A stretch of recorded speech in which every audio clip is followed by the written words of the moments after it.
আসসালামু আলাইকুম। ড্রাইভার প্রয়োডের বিডির ভালো ড্রাইভার ভালো মালিক সিরিজের আজকে 40তম পর্বে কথা বলবো চাকরি কনফার্ম মানে কি। তো ড্রাইভিং চাকরির ক্ষেত্রে প্রায়ই একটা আমরা কথা শুনি যে চাকরি কনফার্ম হয়ে গেছে, কিন্তু দেখা যায় যে বিষয়টা দুই পক্ষ থেকে পরিষ্কারভাবে বোঝার না কারণে ড্রাইভার এবং মালিকের মধ্যে একটা ভুল বোঝাবুঝি তৈরি হয়।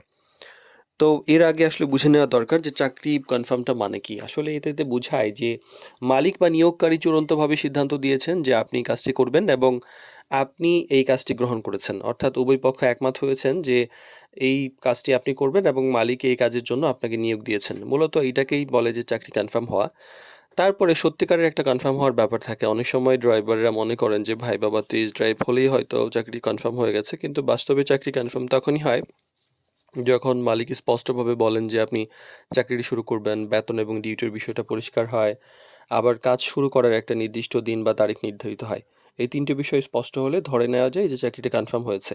তারপরেও যে এই ব্যাপারটা আরেকটু পরিষ্কার হয় মানে হওয়া উচিত। যেমন চাকরি কনফার্ম হওয়ার বিষয়টা পরিষ্কার না হলে পরবর্তীতে সমস্যা দেখা যায়। কেউ মনে করেন যে চাকরি হয়ে গেছে কিন্তু মালিক এখনো সিদ্ধান্ত নেয়নি। আবার মালিক পক্ষ অপেক্ষা করছেন যে ড্রাইভার আসবেন, কিন্তু ড্রাইভার অন্য কাজে চলে যাচ্ছেন। এই যে ভুল বোঝাবুঝি এটা স্পষ্ট হওয়া দরকার।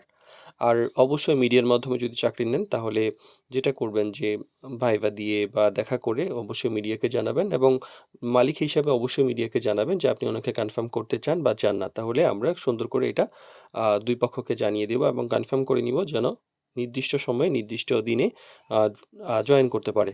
তো চাকরি কনফার্ম হওয়া মানে যে শুধু কথা নয়, এটা একটা দায়িত্ব এবং প্রতিশ্রুতি।